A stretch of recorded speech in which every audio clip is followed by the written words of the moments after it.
Astrianto Saputro. Ya, pada kesempatan kali ini saya akan menemani teman-teman semuanya dalam percobaan pembuatan larutan bereaksi dan penetapan konsentrasi larutan standar secara titrimetri.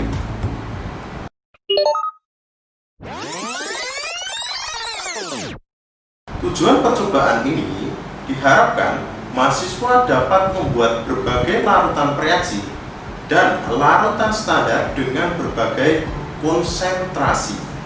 Selanjutnya, diharapkan mahasiswa dapat menentukan konsentrasi larutan standar asam dan basa dengan metode volumetri.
Prosedur kerja pertama, pembuatan 100 ml larutan asam sulfat atau H2SO4 0,1 N.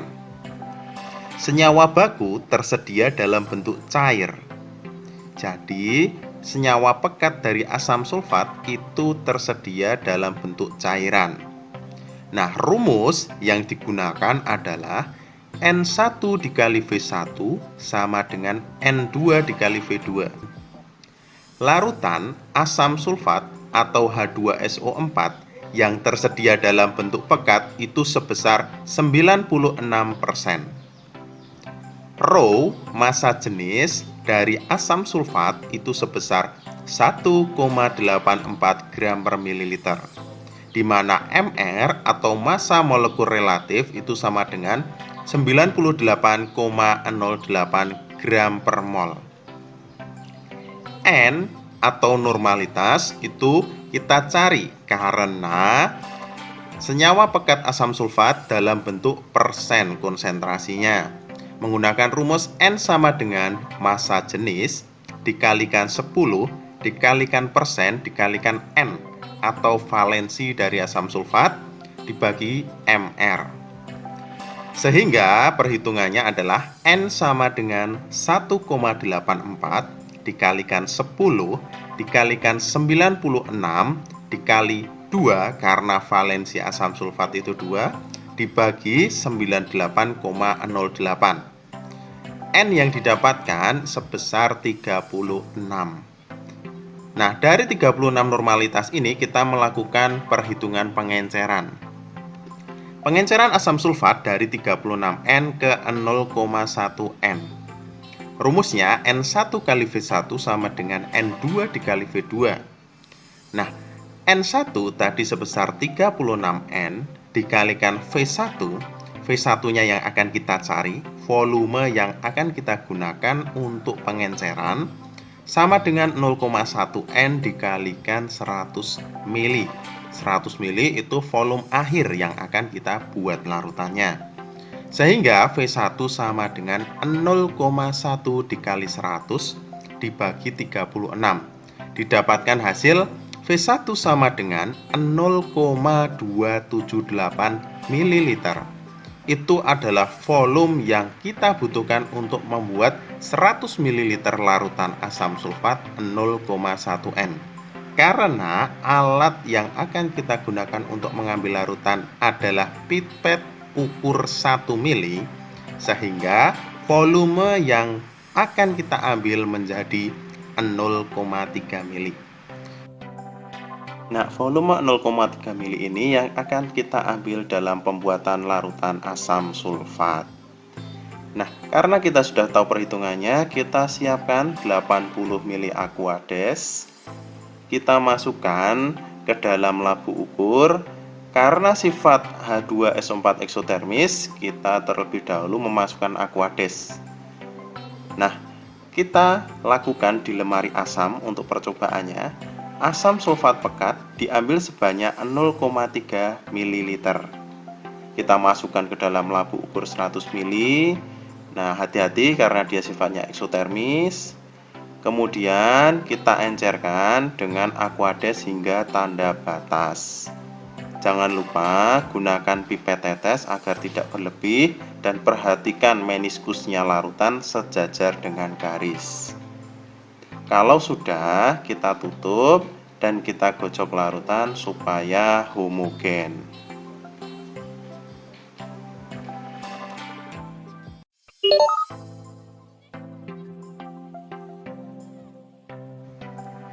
Prosedur kerja kedua, kita akan membuat 100 ml larutan natrium hidroksida atau NaOH 0,1 m. Nah, senyawa baku dari natrium hidroksida itu tersimpan atau tersedia dalam bentuk padatan. Nah, rumus yang kita gunakan adalah M sama dengan mol per volume. Nah, atau kita bisa menggunakan rumus lainnya, M sama dengan gram per mr dikalikan 1000 per volume. Di sini mRNaOH itu sebesar 40 gram per mol. Volume yang akan kita buat sebesar 100 ml. Massa natrium hidroksida yang harus ditimbang, rumus yang kita gunakan M sama dengan gram per mr kali 1000 per volume. 0,1 M sama dengan gram per 40 gram per mol dikali 1000 dibagi 100. Didapatkan gram sama dengan 0,4 gram. Karena kita sudah melakukan perhitungan sebanyak 0,4 gram NaOH yang dibutuhkan, kita akan menimbang padatan NaOH. Nah, karena NaOH bersifat higroskopis, kita gunakan botol timbang. Botol timbang kita masukkan ke dalam neraca, kemudian kita tutup neracanya. Setelah itu kita rezero atau kita nolkan kembali. Nah, setelah itu baru kita masukkan padatan kristal NaOH sebanyak 0,4 gram.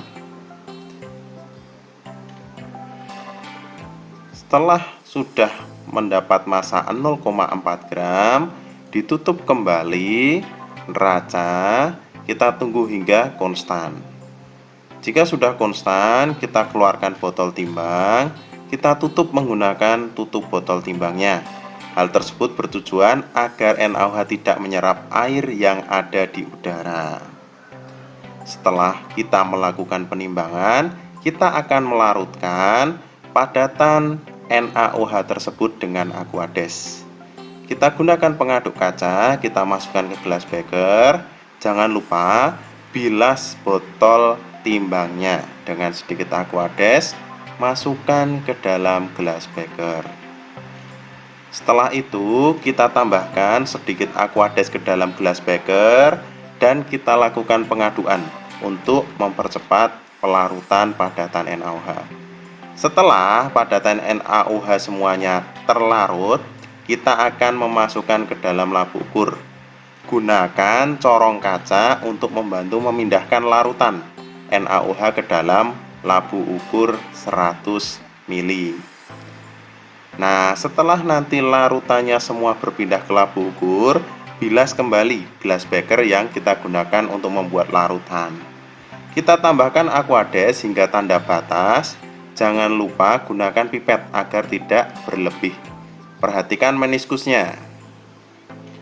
Nah, setelah larutan sudah selesai, kita tutup, kita gocok supaya larutannya homogen.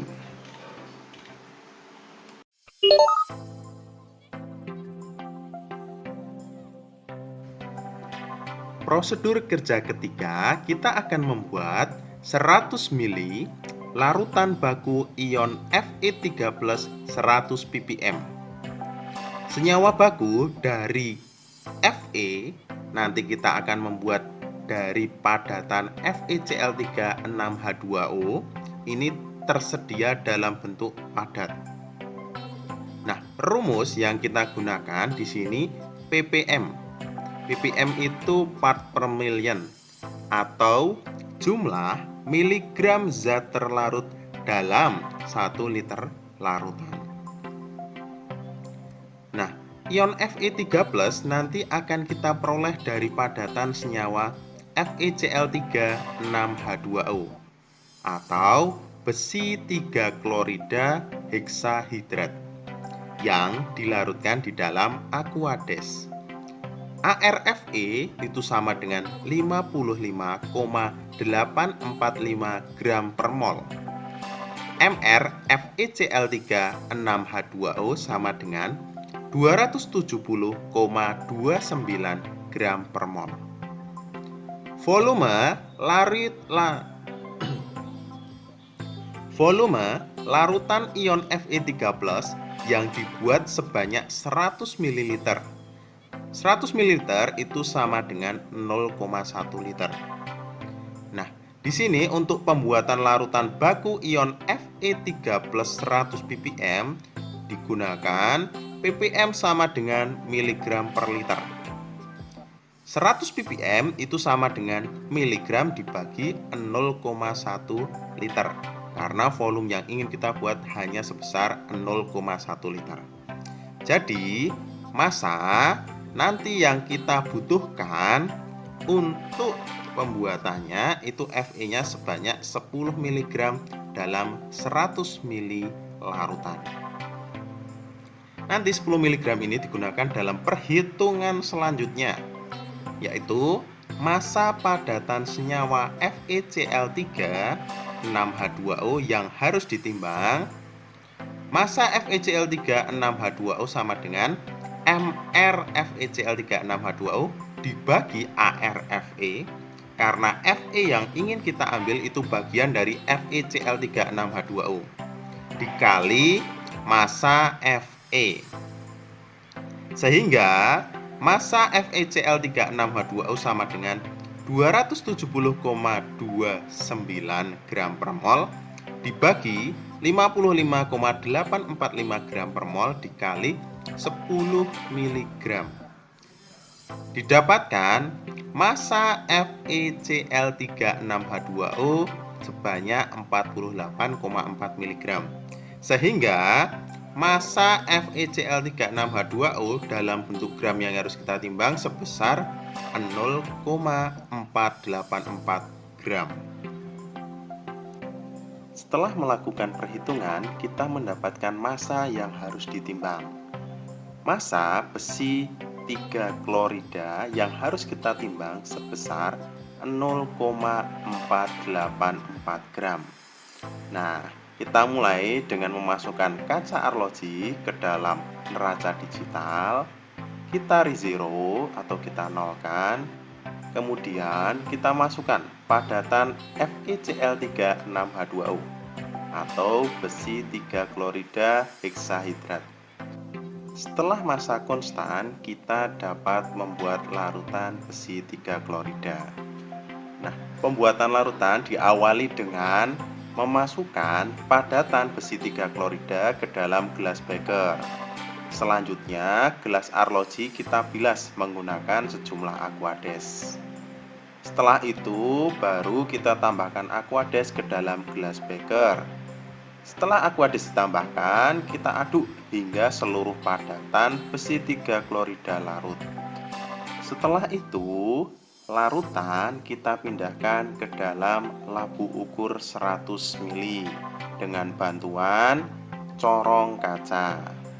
Setelah itu, bilas gelas beker dengan sedikit Aquades, masukkan ke dalam labu ukur.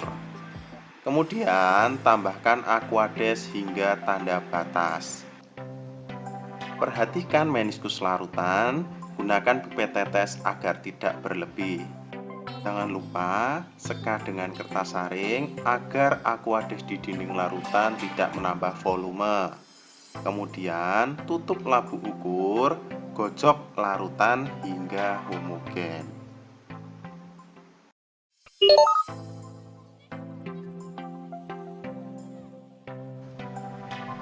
Prosedur kerja keempat, kita akan membuat 100 ml larutan indikator PP atau phenolphthalein.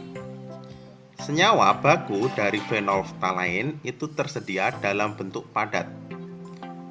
Rumusnya, kita akan membuat persen B per V, berat per volume, yaitu adalah jumlah gram zat terlarut dalam 100 ml larutan. Nah, larutan indikator PP yang akan kita buat itu konsentrasinya 0,2% B per V. Jadi massa padatan phenolphthalein yang harus kita timbang 0,2% B per V itu artinya 0,2 gram zat terlarut dalam 100 ml larutan. Di sini larutan yang digunakan sebagai pelarut itu campuran dari etanol dengan aquades. Etanol PA yang digunakan 60 ml dan aquades yang digunakan sebanyak 40 ml. Oke, selanjutnya kita akan membuat larutan indikator PP. Diawali dengan kita membersihkan raca digital terlebih dahulu, kemudian kita rezero atau kita nolkan. Setelah itu kita akan menimbang dengan menggunakan kaca arloji.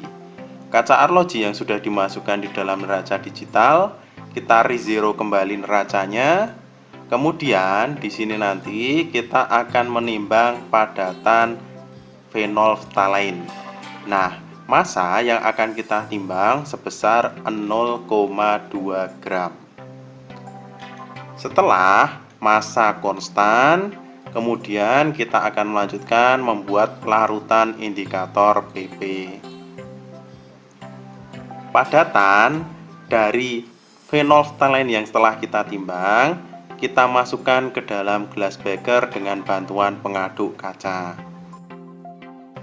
Setelah itu, kaca arloji kita bilas menggunakan etanol yang sudah kita siapkan. Tadi kita sudah menyiapkan 60 ml etanol.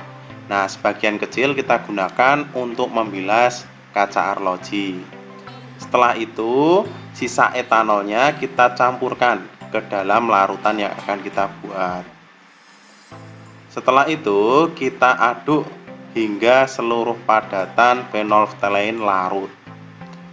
Ketika seluruh padatan sudah larut, kita pindahkan larutan ke dalam labu ukur 100 ml dengan bantuan corong kaca. Jangan lupa kita bilas gelas beker dengan sedikit aquades dan kita masukkan ke dalam labu. Setelah itu, kita akan menambahkan 40 ml aquades. Jangan lupa perhatikan meniskus larutan dan gunakan pipet tetes agar tidak berlebih. Kemudian kita tutup labu ukur, kita gocok hingga larutan indikator PP homogen.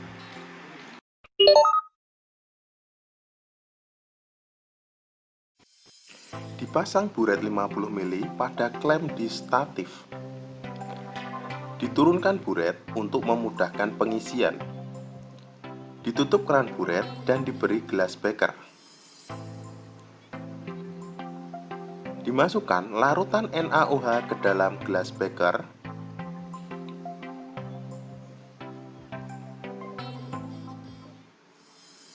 Dimasukkan larutan NaOH ke dalam buret menggunakan corong kaca.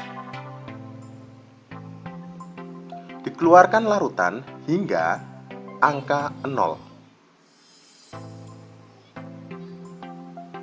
Dibersihkan dan di rezero atau dinolkan neraca digital.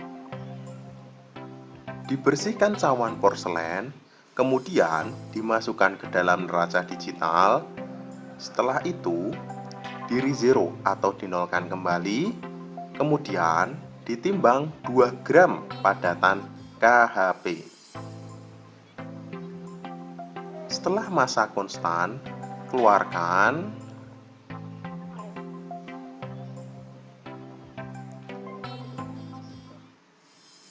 padatan KHP dikeringkan pada oven bersuhu 110 derajat Celcius.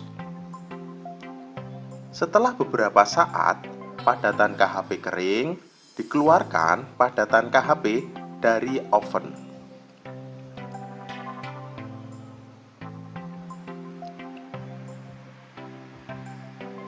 Padatan KHP didinginkan dalam desikator. Ingat, ketika kalian membuka desikator, tutup jangan diangkat, namun digeser. Kemudian, padatan KHP yang sudah kering ditimbang sebanyak 0,2 gram.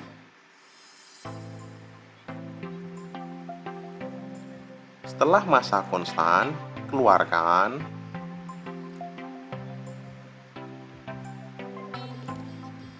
kemudian 0,2 gram KHP dimasukkan ke dalam Erlenmeyer.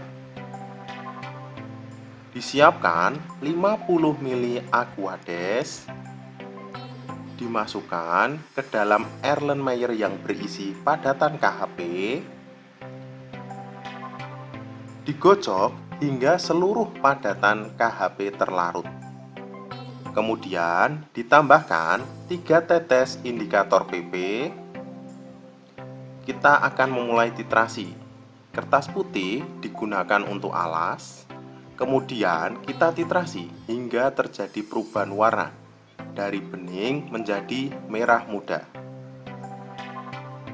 Berikut ini gambar sebelum dan setelah titik akhir titrasi. Volume titrasi dilihat dari garis yang sejajar dengan meniskus.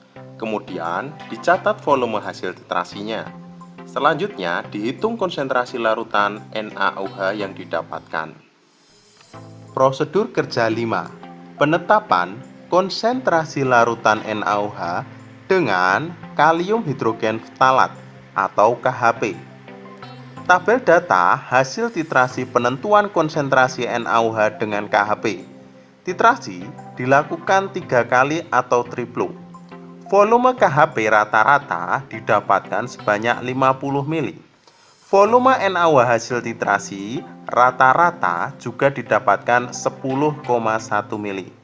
Volume KHP rata-rata dan volume NaOH rata-rata digunakan dalam perhitungan. Massa KHP hasil penimbangan diketahui 0,2 gram. MR KHP diketahui 204,2 gram. Setelah proses titrasi, kita lakukan perhitungan dengan rumus N1V1 sama dengan N2V2. Berikut ini reaksi antara KHP dengan NaOH. Perhitungan titrasi penetapan konsentrasi NaOH sebagai berikut. KHP sama dengan NaOH. N1 kali V1 sama dengan N2 kali V2. Rumus ini dijabarkan menjadi gram per mR kali 1000 per volume kali N valensi kali V1 sama dengan N2 kali V2. Gram dari KHP 0,2, MR 204,2 dikali 1000 dibagi V rata-rata 50 ml dikali 1 dikali V rata-rata 50 ml sama dengan N2 dikali 10,1 ml V rata-rata dari titrasi NaOH. Didapatkan hasil N2 sama dengan 0,09697 N. Konsentrasi NaOH dalam molaritas kita ubah. Normalitas sama dengan molaritas kali valensi. Molaritas sama dengan normalitas dibagi valensi. Molaritas sama dengan 0,09697 N dibagi 1. M sama dengan 0,09697 M. Jadi, dari penetapan konsentrasi larutan NaOH dengan KHP didapatkan hasil M sama dengan 0,09697 M.